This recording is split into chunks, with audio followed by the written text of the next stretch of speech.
Bonjour, la 54e vidéo que je présente aujourd'hui dresse la liste des entreprises privatisées sous le gouvernement de Michel Rocard, le dirigeant socialiste, du 24 juin 1988 au 16 mai 1991. Elles seront toutes renationalisées, celles qui existent toujours, celles qui n'existent plus, évidemment elles n'existent plus, mais certaines peuvent avoir changé de nom, avoir fusionné, on les retrouve, on les nationalise. Commençons par le Crédit Local de France, le CLF. Le CLF est directement issu de la Caisse d'aide à l'équipement des collectivités locales, la CAECL, caisse autonome créée en 1966 sous la forme d'un établissement public administratif, les EPA, et géré par la Caisse des dépôts et consignations, la CDC. Son rôle était d'emprunter sur les marchés obligataires, sur le marché obligataire avec garantie de l'État, pour prêter ensuite aux collectivités locales en complément des prêts accordés par la Caisse des dépôts elle-même et les caisses d'épargne sur les fonds d'épargne gérés par la Caisse des dépôts. Ces prêts étaient, comme on dit, bonifiés, c'est-à-dire qu'ils étaient accordés à un taux d'intérêt inférieur au taux moyen du marché, la différence étant prise en charge par l'État. C'était très bien pour l'investissement des collectivités locales. Ils étaient remboursés, ces emprunts, par annuité constante. À l'époque, les collectivités locales n'avaient pas le droit d'emprunter aux banques et c'était très bien, il n'y avait pas de crise. En 1983, les lois de décentralisation et la banalisation bancaire impulsées par M. Mitterrand transforment les conditions de crédit aux collectivités locales et conduisent, en 1987, à transformer la CAECL en Crédit Local de France. Son statut est celui d'une société anonyme, institution financière spécialisée. Rapidement, les ambitions du CLF vont apparaître démesurées et typiques de la culture du tout financier qui se développe alors avec la vague néolibérale. Les acquisitions de sociétés financières et de banques vont se multiplier à l'étranger. En 1990, par exemple, ouverture de la succursale américaine CLF New York Agency. En 1992, ouverture en Grande-Bretagne de CLF Municipal Bank, première filiale européenne. En 1993, le CLF est privatisé. L'action est admise au CAC 40. En 1994, création de CLF Finance, filiale spécialisée en ingénierie financière, qui deviendra plus tard Dexia Finance. Retenez ce nom que vous connaissez déjà. En 1995, création de CLF Bank, filiale à statut bancaire, en coopération avec la compagnie bancaire et le Crédit du Nord. CLF Bank assure la gestion à court terme de la trésorerie du secteur local. Le CLF devient actionnaire majoritaire d'Hypothekenbank Berlin AG en Allemagne. En 1996, naissance de Dexia, fruit de l'alliance du Crédit Local de France et du Crédit Communal de Belgique.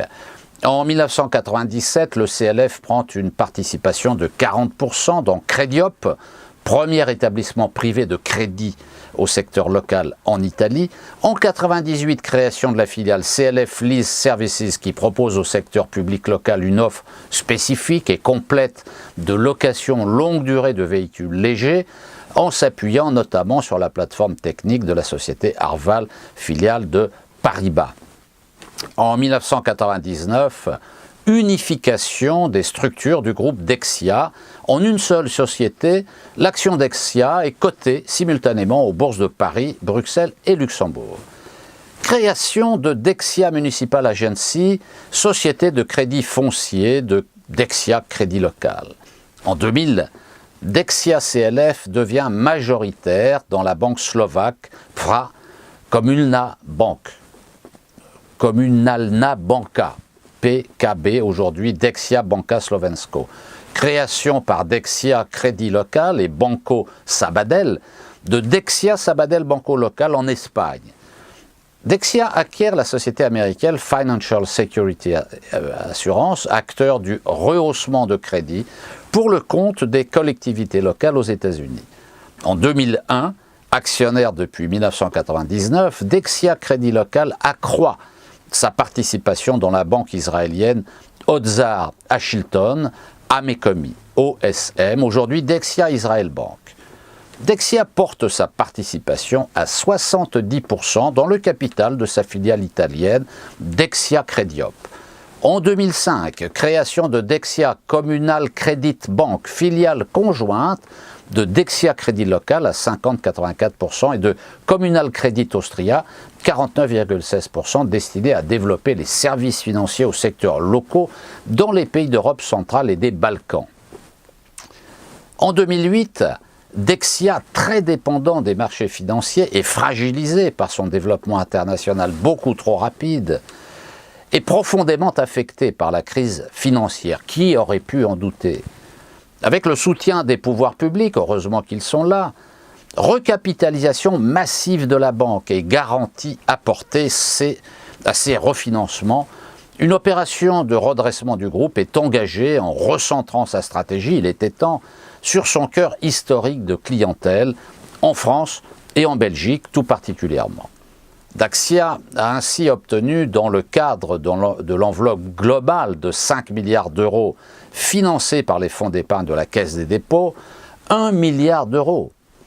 En 2011, à la suite de l'aggravation de la crise des dettes souveraines européennes, aux tensions qu'elle a provoquées sur le marché interbancaire et de graves erreurs de gestion, le patron était l'ancien directeur de cabinet Giscard d'Estaing.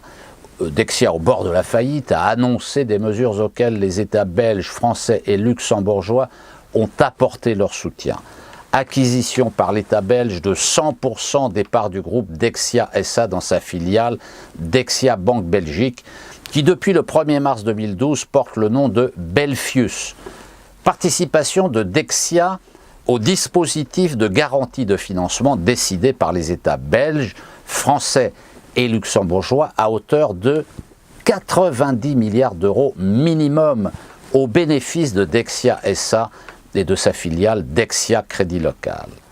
Négociation d'un accord avec la Caisse des dépôts et la Banque postale relatif au financement des collectivités locales françaises. Confirmation de l'entrée en négociations exclusives en vue de la cession de Dexia Banque Internationale à Luxembourg à un groupement d'investisseurs internationaux auquel participera l'État du Luxembourg. L'affaire Dexia, comme on l'appelle, est considérée comme étant la plus grande catastrophe de l'histoire de la banque en France et le fiasco le plus cher de l'histoire des banques en Europe. Selon la Cour des comptes, la faillite de Dexia a coûté au moins 6,6 milliards d'euros à l'État français, c'est-à-dire aux contribuables, et au moins autant à l'État belge.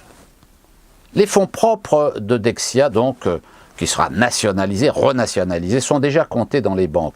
Alors, Dexia sera nationalisé, mais reprendra sa forme d'établissement public administratif, son ancien nom de CAECL, ses missions d'origine de monopole du crédit aux collectivités territoriales et sa place au sein de la Caisse des dépôts. Passons à Renault. L'entreprise Renault est fondée par Louis Renault et ses frères en 1898. Elle se spécialise au début sur la production de camions et de taxis et se fait surtout connaître par la compétition automobile. La production en série est adoptée en 1905, le taylorisme en 1913. L'entreprise va participer à l'effort de guerre entre 1914 et 1918 en fabriquant des camions, ambulances, avions, obus et les chars FT-17 et devient, à la fin de la guerre, le premier manufacturier privé en France. La première chaîne démarre à Billancourt en 1929. L'entreprise se diversifie dans le matériel agricole, la machine-outil, le matériel roulant ferroviaire. Pendant la Seconde Guerre mondiale, Louis Renault collabore avec les Allemands en participant à leur effort de guerre. Il rencontre d'ailleurs plusieurs fois Hitler. Louis Renault est arrêté en 1944 comme collaborateur et il meurt en prison avant son procès. En 1945, les usines sont saisies par le gouvernement provisoire, l'entreprise est nationalisée et devient la Régie nationale des usines Renault Larnure. En 1990, l'Arnure devient une société anonyme à capitaux d'État. Elle est privatisée en juillet 1996. Volvo acquiert 20% du capital.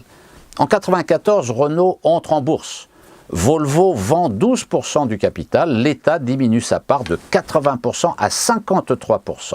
En 1996, l'État vend 6% du capital et devient minoritaire. Le noyau dur du capital est alors constitué de banques et de compagnies d'assurance françaises.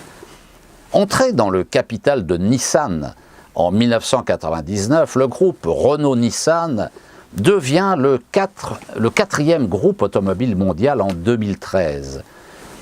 C'est le rachat de Samsung Motors et de Dacia.